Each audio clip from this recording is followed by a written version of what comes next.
নমস্কার মেষ রাশির জাতক জাতিকারা, বন্ধুরা, আশা করি আপনারা ভালো আছেন, সুস্থ আছেন।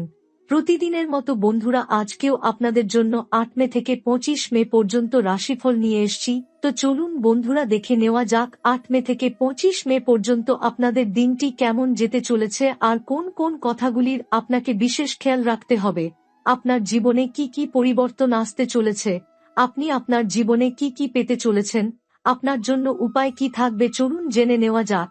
মেষ রাশির জাতক জাতিকাদের জীবনে একটি অত্যন্ত শুভ সময় আসতে চলেছে 8 মে থেকে 25 মে 2025-এর মধ্যবর্তী সময়কালে। এই সময়ের সবচেয়ে গুরুত্বপূর্ণ জ্যোতিষীয় ঘটনা হল বুধ এবং সূর্যের একযোগে অবস্থান, অর্থাৎ বুধাদিত্য রাজযোগের গঠন। এই রাজযোগ সাধারণত যেকোনো রাশির জন্য অত্যন্ত শুভ বলে বিবেচিত হয়, তবে মেষ রাশির ক্ষেত্রে এর প্রভাব আরও বেশি ফলপ্রদ হতে পারে, কারণ এই রাশি বাস্তববাদী চিন্তাভাবনার জন্য পরিচিত। বুধ এবং সূর্যের মিলনের ফলে যে শক্তিশালী মিশ্র প্রভাব তৈরি হবে, তা জাতকদের জীবনে নতুন আলোর দিশা এনে দিতে পারে। এই সময়কালে আপনার মনের মধ্যে যে চিন্তা বা সংকল্প গঠিত হবে তা বাস্তব রূপ লাভ করবে। আপনি যেসব স্বপ্ন অনেকদিন ধরে দেখে আসছেন, যেগুলো নানা কারণে আজও পূর্ণ হয়নি, সেই স্বপ্নগুলি এবার বাস্তবের পথে পা বাড়াবে। কর্মক্ষেত্রে আপনার মেধা, পরিশ্রম ও ধৈর্য স্বীকৃতি পাবে এবং অনেকেই আপনার কাজের প্রশংসা করবে। নতুন প্রজেক্ট বা উদ্যোগে যোগ দিতে পারেন, যেটি দীর্ঘমেয়াদে আর্থিক সাফল্য বয়ে আনবে। যারা ব্যবসার সঙ্গে যুক্ত আছেন, তাদের জন্য এই সময় নতুন বিনিয়োগ, অংশীদারিত্ব বা বিদেশ থেকে ব্যবসায়িক সুযোগ আসার সম্ভাবনা প্রবল। পরিবারের মধ্যে শান্তি ও ভালোবাসার পরিবেশ বিরাজ করবে।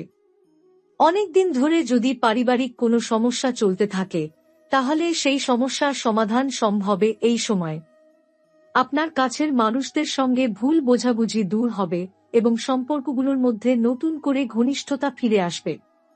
বিবাহিত জীবনেও এই সময় নতুন রোমান্স বা বোঝাপড়ার উষ্ণতা ফিরে আসতে পারে।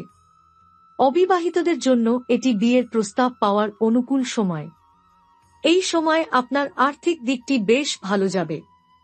যে কোনো ধরনের অর্থনৈতিক পরিকল্পনায় সুফল পাওয়া সম্ভব।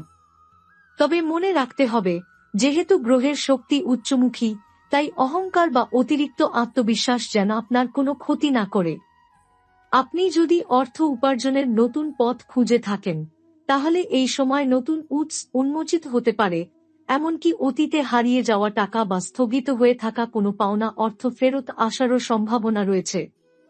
শারীরিক ও মানসিক স্বাস্থ্য এই সময় তুলনামূলকভাবে ভালো থাকবে। তবে অতিরিক্ত কাজের চাপে যদি অবসাদ বা ক্লান্তি আসে, তাহলে মানসিক প্রশান্তির জন্য নিজেকে সময় দেওয়া জরুরি।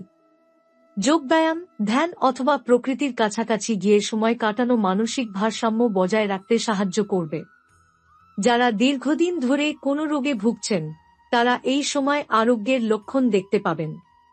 এই সময়টি শিক্ষার্থীদের জন্য অত্যন্ত ইতিবাচক। যারা প্রতিযোগিতামূলক পরীক্ষার জন্য প্রস্তুতি নিচ্ছেন, তাদের জন্য সময়টি সাফল্যের দ্বার খুলে দিতে পারে। যারা উচ্চশিক্ষা বা বিদেশে পড়াশোনার কথা ভাবছেন, তারা সুসংবাদ পেতে পারেন। শিক্ষাক্ষেত্রে মনোযোগ, একাগ্রতা এবং অধ্যবসায় আপনাকে কাঙ্ক্ষিত ফল এনে দেবে। এই সময়কাল মেষ রাশির জাতকদের জন্য জীবনে এক ধরনের খুশির স্রোত বইয়ে নিয়ে আসতে পারে। আপনি যেসব সুযোগের অপেক্ষা করছিলেন, তা একে একে সামনে আসবে। জীবনের প্রতিটি ক্ষেত্রেই আপনি উন্নতির ছোঁয়া পাবেন, হোক তা কর্মজীবন, ব্যক্তিগত সম্পর্ক, অর্থনৈতিক অবস্থা কিংবা মানসিক প্রশান্তি। এই সৌভাগ্যের সময়টিকে কাজে লাগাতে হলে আপনাকে ইতিবাচক মনোভাব এবং আত্মবিশ্বাস বজায় রাখতে হবে।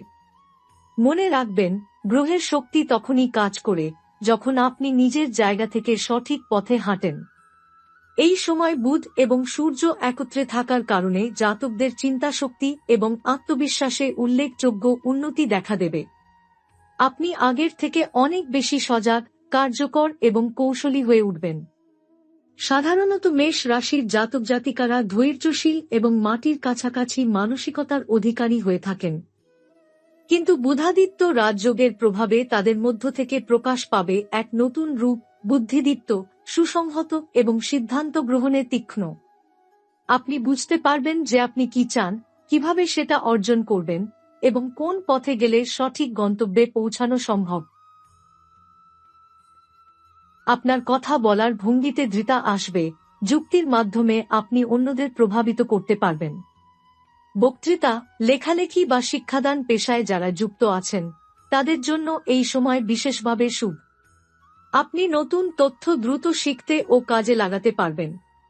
আপনার চিন্তা ভাবনায় পরিষ্কারত্ব আসবে এবং আপনি নিজের ভবিষ্যৎ পরিকল্পনাকে আরও সহজভাবে সাজাতে পারবেন। এখন আসা যাক আত্মিক ও আধ্যাত্মিক প্রভাবের দিকে। এই সময় আপনি নিজেকে নতুনভাবে আবিষ্কার করতে চাইবেন। জীবনের বড় বড় প্রশ্নের উত্তর খুঁজতেই ইচ্ছা জাগবে।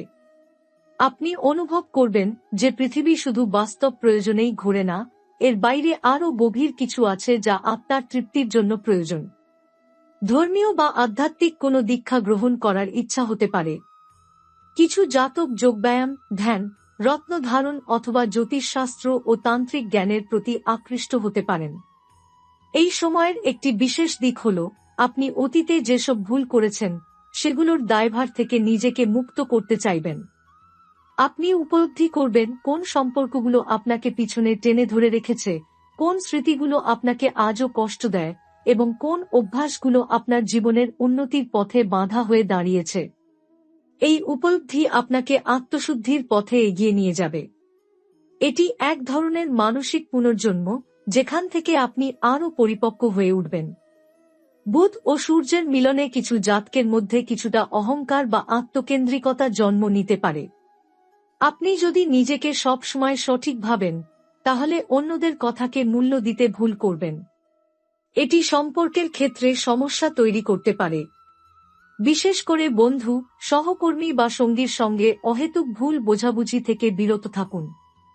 আপনার কণ্ঠ বা যুক্তি যেহেতু শক্তিশালী হবে, তাই তা যেন কখনো কাউকে আঘাত না করে সেদিকে সচেতন থাকুন। ক্ষমাশীলতা এবং নম্রতা বজায় রাখলে আপনি জীবনের প্রতিটি সম্পর্কেই সফল হবেন। এই সময় আপনার দৃষ্টিভঙ্গিতে পরিবর্তন আসবে। আপনি যেভাবে জীবনকে দেখতেন তার দৃষ্টিকোণ বদলে যাবে। অর্থ, খ্যাতি, সাফল্য এসবের বাইরেও আপনি কিছু খুঁজতে চাইবেন। আপনি জানতে চাইবেন জীবনের সত্যিকারের মানে কি এবং আপনি যা করছেন তা কি শুধুই বাহ্যিক প্রয়োজনের জন্য, নাকি এর ভেতরে আরও কিছু গভীর তাৎপর্য রয়েছে। এই প্রশ্নগুলোই আপনাকে এক নতুন অভ্যন্তরীণ যাত্রার পথে নিয়ে যাবে। এই অভ্যন্তরীণ জাগরণ আপনাকে জীবনের প্রতি একটি গভীর দায়িত্ববোধের অনুভূতি দেবে। আপনি নিজেকে শুধু নিজের জন্য নয়, বরং সমাজ, পরিবার এবং বৃহত্তর মানবজাতির জন্য দায়বদ্ধ মনে করবেন। এটি আপনার সিদ্ধান্তে প্রতিফলিত হবে। আপনি হয়তো কোনো সামাজিক প্রকল্পে অংশ নেবেন, কোনো আর্থিক সহায়তা করবেন, অথবা নিজেকে এমনভাবে তৈরি করবেন যাতে অন্যদের জীবনে আলো ছড়িয়ে দিতে পারেন। এই সময়ের একটি বিশেষত্ব হল আপনার পুরনো বন্ধু, পুরনো ভালোবাসা কিংবা হারিয়ে যাওয়া আত্মীয় হঠাৎ করেই আপনার জীবনে ফিরে আসতে পারে। হয়তো একটি কল, একটি বার্তা কিংবা এক অপ্রত্যাশিত সাক্ষাৎ আপনার অতীতকে নতুনভাবে সামনে এনে দাঁড় করাবে। আপনি সেই সম্পর্কগুলোর গভীরতা উপলব্ধি করতে পারবেন এবং বুঝতে পারবেন কিভাবে সেগুলো আপনাকে আজকের আপনি হতে সাহায্য করেছে। এই পুনর্মিলনগুলো অনেক আবেগপূর্ণ হবে এবং আপনার জীবনের বন্ধনগুলোকে আবার জোড়া লাগাতে সাহায্য করবে। এটি এক গভীর অভ্যন্তরীণ রূপান্তরের সুযোগও এনে দেয়। আপনি যদি এই সময়কে সত্যিকার অর্থে কাজে লাগাতে পারেন, তাহলে আপনি শুধু একজন সফল মানুষই হবেন না, বরং একজন উন্নততর আত্মাও হয়ে উঠবেন। জীবন কেবল সাফল্যের সংখ্যায় মাপা যায় না, আত্মিক শান্তি এবং সম্পর্কের গভীরতাই একে পূর্ণতা দেয়। এই সময় আপনাকে সেই পূর্ণতার পথ দেখাবে। এই সময় বুধ এবং সূর্য মেষ রাশির দশম ঘরে প্রবেশ করার প্রবল সম্ভাবনা থাকে। দশম ঘর হল কর্মক্ষেত্র, সম্মান, সামাজিক পরিচিতি এবং পিতৃসংক্রান্ত বিষয়ের ঘর। যখন সূর্য এবং বুধ একসাথে এই ঘরে থাকে, তখন একজন ব্যক্তির পেশাগত জীবনে উল্লেখযোগ্য পরিবর্তন বা উন্নতির সম্ভাবনা থাকে। আপনি যদি চাকরিজীবী হয়ে থাকেন, তাহলে আপনি পদোন্নতির জন্য বিবেচিত হতে পারেন, অথবা এমন কোনো বড় দায়িত্ব আপনার কাঁধে আসতে পারে যা আপনার অবস্থানকে অনেকটাই উঁচুতে নিয়ে যাবে। যারা দীর্ঘদিন ধরে কাজের স্বীকৃতি পাচ্ছিলেন না, তাদের জন্য এবার সময় এসেছে সম্মান, পুরস্কার বা সংবর্ধনার। আপনি হঠাৎ করেই অফিস বা নিজের কাজের জায়গায় কেন্দ্রীয় চরিত্রে পরিণত হতে পারেন। যারা ব্যবসা করছেন, তাদের জন্য এই সময় অত্যন্ত আশাব্যঞ্জক। নতুন ব্যবসা শুরু করার কথা ভাবলে সময় অত্যন্ত উপযুক্ত। আপনি এমন কোনো অংশীদারের সঙ্গে পরিচিত হতে পারেন, যিনি আপনার দৃষ্টিভঙ্গিকে বাস্তবতায় রূপ দিতে সক্ষম হবেন। আপনি বিদেশে ব্যবসায়িক সম্প্রসারণের সুযোগ পেতে পারেন অথবা কোনো বহুজাতিক সংস্থার সঙ্গে যুক্ত হতে পারেন। এখানে একটি গুরুত্বপূর্ণ দিক হল, বুধ এই সময় আপনার কথাবার্তার গুণমান উন্নত করবে। আপনি কিভাবে কথা বলেন, কিভাবে নিজের চিন্তা প্রকাশ করেন, তা অনেক গুরুত্ব পাবে। আপনার কথা শুনে মানুষ প্রভাবিত হবে, আপনাকে গাইড বা নেতা হিসেবে দেখতে শুরু করবে। যারা সাংবাদিকতা, আইন, শিক্ষকতা, ম্যানেজমেন্ট বা জনসংযোগের পেশায় আছেন, তাদের জন্য এটি হবে উজ্জ্বলতম সময়। এই দশম ঘরের প্রভাব পারিবারিক দায়িত্বেও পরিবর্তন আনতে পারে। বিশেষ করে আপনার পিতার সঙ্গে সম্পর্ক দৃঢ় হতে পারে, অথবা আপনি পিতার কাছ থেকে কোনো গুরুত্বপূর্ণ পরামর্শ বা সহায়তা পেতে পারেন। পারিবারিক মান, মর্যাদা ও ঐতিহ্যের প্রতি আপনার অনুরাগ বাড়বে এবং আপনি হয়তো নিজেই পরিবারের গর্বের উৎস হয়ে উঠবেন। এখন আসি সপ্তম ঘরের কথায়, যা দাম্পত্য জীবন ও পার্টনারশিপের ঘর। এই সময় বৃহস্পতি বা শুক্র যদি সপ্তম ঘরে অনুকূল অবস্থানে থাকে, তাহলে বৈবাহিক জীবনে অসাধারণ সমঝোতা ও প্রেম ফিরে আসবে। যারা অনেকদিন ধরে ভুল বোঝাবুঝির মধ্য দিয়ে যাচ্ছিলেন, তারা এবার তা কাটিয়ে উঠতে পারবেন। অবিবাহিত মেষ রাশির জাতক জাতিকাদের জীবনে কোনো গুরুত্বপূর্ণ ব্যক্তি প্রবেশ করতে পারে, যার সঙ্গে ভবিষ্যতে গভীর সম্পর্ক গড়ে উঠতে পারে। সম্পর্ক যদি ইতিমধ্যে গঠিত হয়ে থাকে, তাহলে সেটা এবার পরিণতির দিকে এগোতে পারে। বিয়ের আলোচনা শুরু হতে পারে, কিংবা পরিবারের সম্পর্ক নিয়ে ইতিবাচক আলোচনা হবে। পঞ্চম ঘর, যা প্রেম, সৃজনশীলতা, সন্তান এবং উচ্চতর জ্ঞান অর্জনের ঘর, সেখানে যদি বুধ বা চন্দ্র অবস্থান করে, তাহলে প্রেম জীবনে নতুন গতি আসবে। আপনি এমন কাউকে খুঁজে পেতে পারেন, যিনি শুধু আবেগ দিয়ে নয়, বুদ্ধিমত্তা ও মানসিক সমর্থনের মাধ্যমেও আপনার জীবন সমৃদ্ধ করতে পারেন। সন্তানের সঙ্গে সম্পর্ক মধুর হবে। যারা সন্তান লাভের জন্য চেষ্টা করছেন, তাদের জন্য এটি একটি সম্ভাবনাময় সময়। চতুর্থ ঘর অর্থাৎ মা, মাতৃভূমি, সম্পত্তি ও আবাসস্থলের ঘরে যদি শনি বা মঙ্গল থাকে, তবে এটি কিছুটা চাপের সময় হতে পারে। বাড়ির মধ্যে সংস্কার, নির্মাণ বা সম্পত্তি নিয়ে আইনি কোনো বিষয় সামনে আসতে পারে। তবে আপনি বিচক্ষণতার সঙ্গে সিদ্ধান্ত নিতে পারলে এই বিষয়গুলো আপনার নিয়ন্ত্রণে চলে আসবে।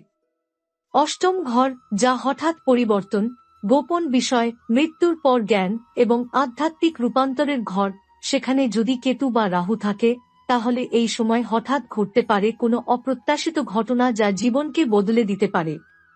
হতে পারে হঠাৎ উত্তরাধিকার সূত্রে কিছু পাওয়া, পুরনো কোনো কাগজের ভিত্তিতে জমি বা টাকা ফিরে পাওয়া, অথবা এমন একটি ঘটনা যা আপনাকে ভেতরে থেকে কাঁপিয়ে দেবে এবং জীবনের দৃষ্টিভঙ্গি বদলে দেবে। অবশেষে দ্বাদশ ঘর, যা ব্যয়ের ঘর, সেখানে যদি রাহু বা শনি অবস্থান করে, তাহলে এই সময় কিছু অনিয়ন্ত্রিত ব্যয় ঘটতে পারে। চিকিৎসা, যাত্রা বা আত্মীয়ের জন্য খরচ বেড়ে যেতে পারে। যদিও এই ব্যয়গুলো প্রয়োজনীয়, তবুও হিসেব করে চললে আর্থিক স্থিতিশীলতা বজায় রাখা সম্ভব।